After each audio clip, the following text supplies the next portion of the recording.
پہلے پارے میں سورۃ البقرہ کی آیت نمبر 42 نکالیں.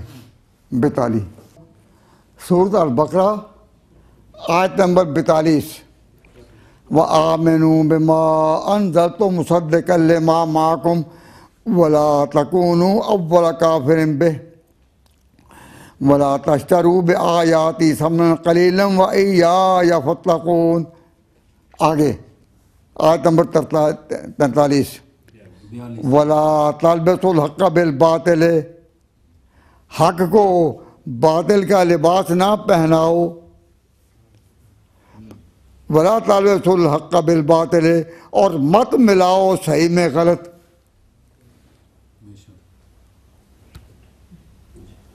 لا تلبسوا لفظ لباس، لباس پر غور کرو. لباس کا معنی ہوتا ہے کہ بالکل اتحاد کے ساتھ آنا. وَلَا تَلْبِسُوا الْحَقَّ، اور مت ملاؤ حق میں باطل کے ساتھ، صحیح میں غلط نہ ملاؤ. وَتَكْتُمُوا الْحَقَّ، اور حق چھپاؤ. اب یہاں صرف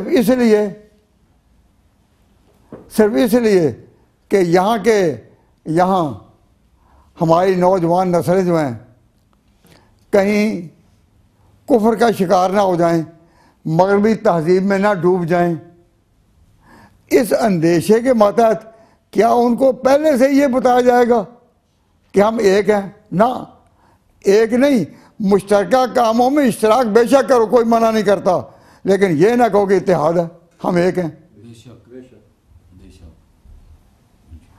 اب ہمارے بزرگ مجتہدین فقہ کتابوں میں وہ لکھتے ہیں کہ جن کے ساتھ تمہارا بنیادی اختلاف ہو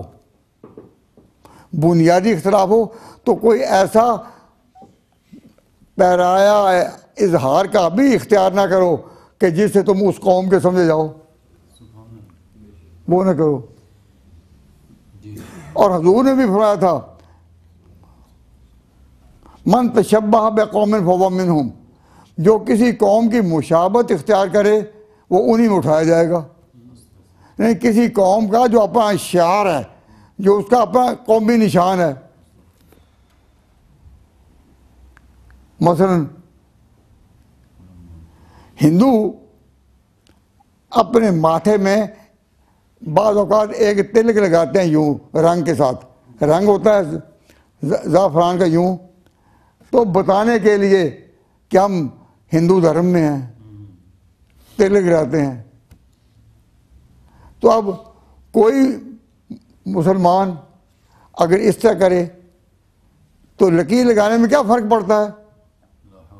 فرق کوئی نہیں پڑتا، لیکن اسے قوم پہچانی جاتی ہے. اب جو شخص اس طرح کرے گا اسے فقہا روکتے ہیں کہ تم اس قوم میں سے پہچانے جاؤ گے. دیکھنے میں تم اس قوم سے پہچانے جاؤ گے نا. اب یہ کہ اگر کوئی چلتا ہے اور یہاں کراس کا نشان ہے تو دیکھنے سے پتہ چل جائے گا کہ یہ عیسائی ہے. تو اس سے کیوں منع کرتے ہیں؟ تاکہ تم اس قوم کے ہی نہ پہچانے جاؤ. من تشبہ بقوم فہو منہم. اب فقہائے احناف نے اپنی کتابوں میں لکھا کہ یہ جو 12 اماموں کا عقیدہ ہے کہ آسمان سے رسیاں 12 ہیں، کتاب الحجہ میں جو 12 کے 12 امام ہیں وہ حجت ہیں. ان الارض لا تخلو عن الحجہ. جو یہ اعتقاد رکھتے ہیں 12 کا، ان کے نشان یہ ہوتا ہے کہ جب وہ ان کا نام لکھتے ہیں تو لکھتے ہیں علیہ السلام، علیہ السلام. ہم بھی اللہ کے تمام ولیوں پر سلام بھیجتے ہیں. میں اکثر خطبہ پڑھا کرتا ہوں الحمدللہ الحمدللہ وسلام علی عبادہ الذین اصطفیٰ. اللہ کے جتنے بندے ہیں سب پر سلام. الحمدللہ، سب تعریفیں اللہ کے لیے. وسلام علی عبادہ الذین اصطفیٰ، اور سلام ہو اللہ کے تمام اچھے بندوں پر جن کو اس نے چن لیا. اب اللہ کے بندوں پر سلام ہو, یہ کسی پر جو پیغمبر نہیں سلام کرنا جائز ہے, لیکن ایک ٹرمینالوجی کے طور پر یہ ٹرم اختیار کرنا علیہ السلام, اسے قوم پہ جانی جاتی ہے کہ جو امام کا تعلق آسمانی رسی کے ذریعے قائم کرتی ہے اور کہتی ہے کہ وہ کتاب الحجہ کے ارکان ہے. اس لیے اگر تم صلیب سے بچتے ہو, اگر تم ماتھے پر تلک لگانے سے بچتے ہو, تو یہ ٹرم اپنے یہاں اختیار نہ کرو علی علیہ السلام یا حسین علیہ السلام. ہم کہتے ہیں ہزاروں سلام ان پر قربان, ہزاروں سلام, لیکن کس کے تحت؟ الحمدللہ وسلام علی عباد الذین اصطفیٰ اللہ خیر عما یشرکون. ہم آیت اس طرح پڑھتے ہیں اور ان سب پر سلام کہتے ہیں, لیکن ٹرمینالوجی کے طور پر نہیں, قومی امتیاز کے طور پر نہیں, اپنے فرقے کے شعار کے طور پر نہیں, اس نشان کے طور پر نہیں. اگر ان کو خوش کرنے کے لیے آپ اپنی تقریروں میں یہ کہیں کہ حضرت حسین علیہ السلام یا علی علیہ السلام, اور کوئی کہے کہ اس میں حرج کیا ہے, تو اس میں حرج یہ ہے کہ تم اتحاد کے ذریعہ اس گہری غار میں تم ڈوب جاؤ گے. کیوں؟ یہ نشان ہے قوم کا.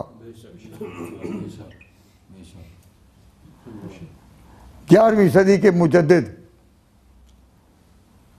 10ویں کے حضرت مولا علی قاری رحمۃ اللہ علیہ فرماتے ہیں انا قول, یہ کہنا علی علیہ السلام من شعار اہل البدعت نسمی الروافض, یہ شعار سمجھتے ہیں کن کا؟ جن کو لوگ رافضی کہتے ہیں, یعنی شیعہ. تو اب میں یہ بتاتا ہوں کہ یہ ایک میں مسلک بیان کر رہا ہوں فقہ حنفی کا. فقہ حنفی کا مسلک یہی ہے کہ ان کے نام کے ساتھ علیہ السلام نہیں کہنا. کیوں؟ تم پہچانے جاؤ گے قوم کے.